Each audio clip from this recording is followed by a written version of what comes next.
Good morning mga tol.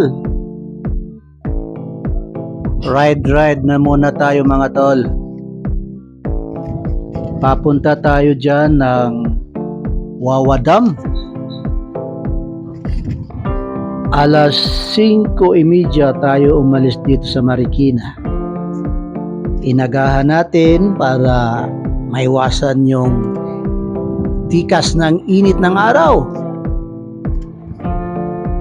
Lalo na sa pag-uwi, medyo matraffic at mainit, kaya inagahan natin para maaga tayong makarating at maaga tayong makauwi.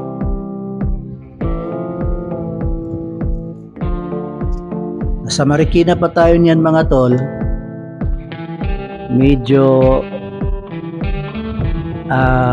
magandang ng araw mga tol. Pula-pula na yung silangan. Papalabas na si Haring Araw dyan. Kaya malamig. Yan naman mga tol ay pauwi na kami niyan, yung ganyang video. Kinalo ko lang para mayroon ibang matatanaw. Yung papunta doon, tsaka yung biyahe namin pauwi. Si Mrs. nagbibidyo niyan.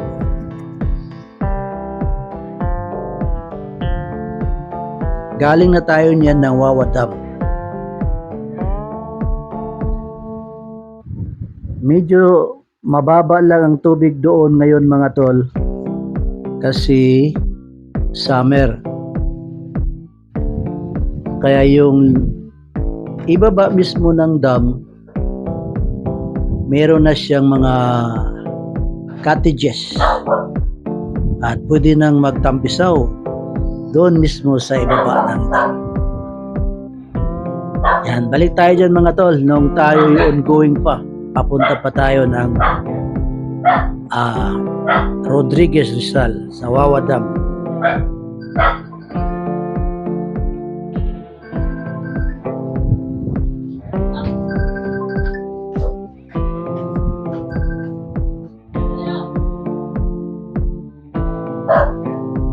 May tawag. Pasensya na mga tol, medyo maingay yung ating aso mga tol. Kasi andito tayo sa bahay na voice recording. Kasi yung ating camera dyan, cellphone lang ng gamit natin dyan. Meron tayong breast holder sa dibdib at doon ilalagay ang cellphone. Kaya yung hangin na tumatama sa ating cellphone ay napakaingay. Hindi po siya against sa ingay. Kaya mute na lang natin yung audio at nagbo-voice recording tayo. Araw ng linggo yan mga tol. Di pa ganun ka-traffic ang kalsada. Nakakahataw pa tayo ng medyo mabilis-bilis. Maganda pa ang ating pagmamaniho dahil hindi pa tayo sa pool sa traffic.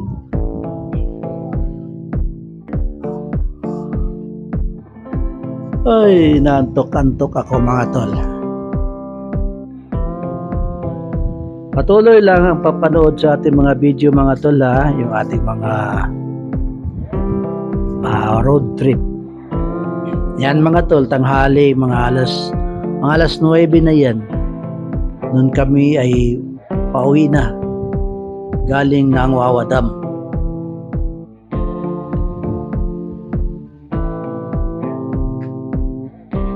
Sa bandang Rodriguez Rizal pa yan mga tol, kaya hindi pa siya matraffic.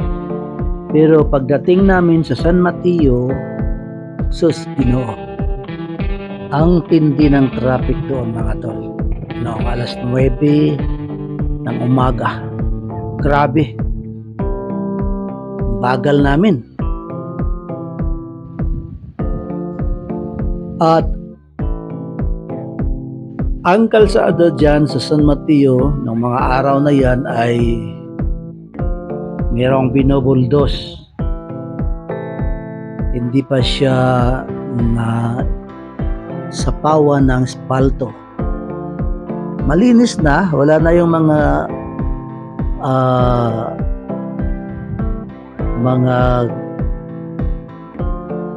graba o mga binuldos nasa tabi na. Pero yung kalsada hindi pa ganun ka-flat kasi nga wala pang spalto. Yan naman mga tol, balik tayo dyan, papunta pa tayo doon sa Wawa Dam.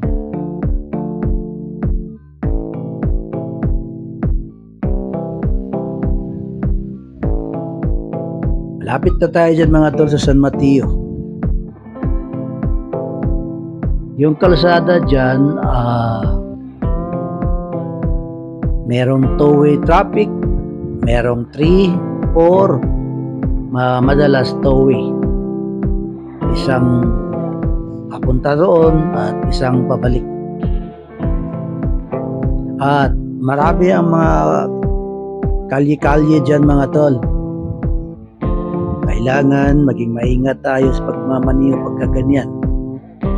Kasi yung ibang mga sasakyan at mga tao, bigla lang silang susulpot.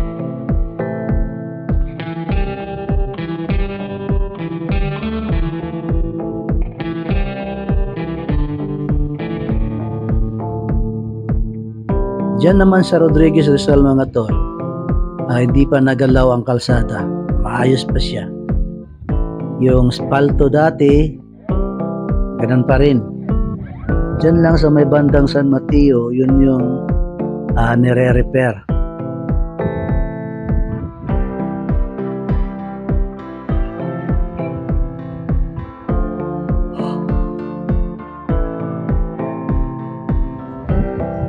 Doon sa Wawada mga tol, marami pa rin mga bangka doon kung saan maaari kayong sumakay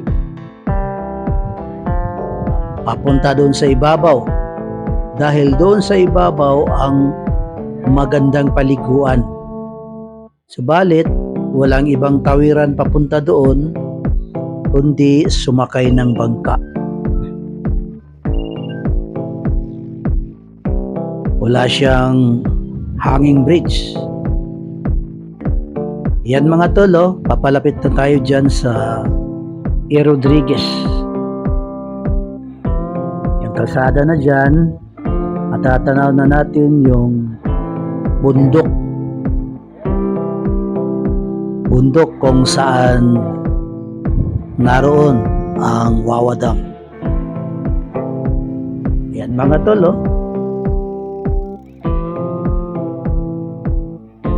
Rodriguez Rizal. Malapit na tayo dyan. Kaunti na lang. Pag natanaw na natin yung dalawang bundok na magkaharap, tapos open sa gitna, yun na yung mismong Wawa Dam. Sa paligid ng Wawa Dam mga tol, marami pa ding mga nagbibenta sa may bukana bago ka pumasok ng Wawa Dam.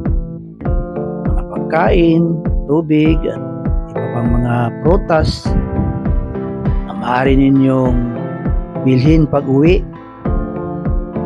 para pagdating sa bahay meron kayong maluto na pangmerienda, pampasalubong sa mga bata.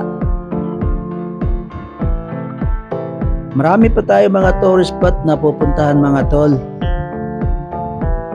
Babalik tayo ng Tanay. Papunta na naman tayo sa Rainbow or sa Masungki. Yan na mga tol. Road to Wawa Dam.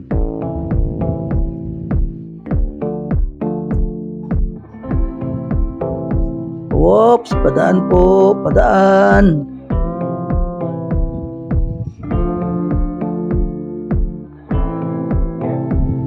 Madaming mga bikers dyan mga tol na nanggagaling sa iba't ibang mga probinsya na gustong pupunta ng Wawa Dam. Nung mga alas 8, alas 9 mga tol, yun na yung bugsuan ng pasok ng mga tao papuntang Wawa Dam para maligo.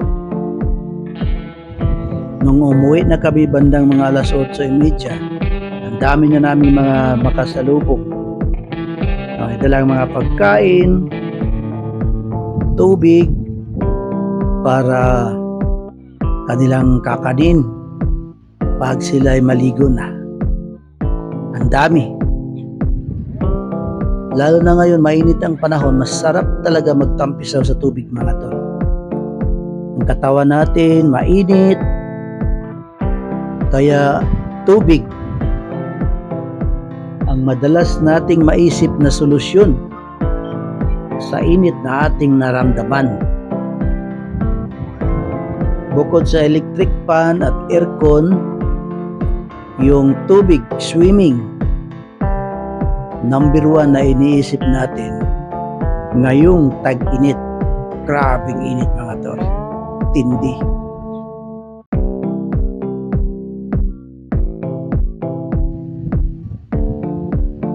Yung takbo natin dyan mga tol, mapagal lang tayo kasi si Mrs. nangangawit na daw yung kanyang kamay kahahawak ng selfie stick para siya ay makabidyo. Yan na yung bundok mga tol na sinasabi ko. Papalapit na tayo ng Wawa Dam. Thanks for watching mga tol At inuulit ko, kung ikaw ay hindi pa subscriber sa ating channel, please subscribe at subaybayan ang iba pa nating mga road trip to Tanay. Mga tourist spot po ang ating mga pupuntahan mga tol. Thanks for watching mga tol. Ingat-ingat. God bless, God bless.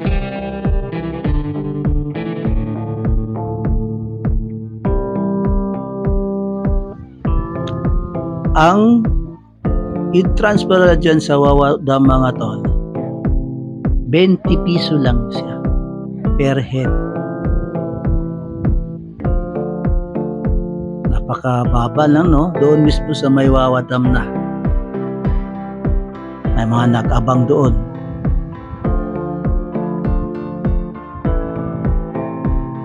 Diyan na tayo mga tol. Yan na yung Wawa Dam mga tol, yung dalawang bundok na open sa gitna. Wawa Dam po yan.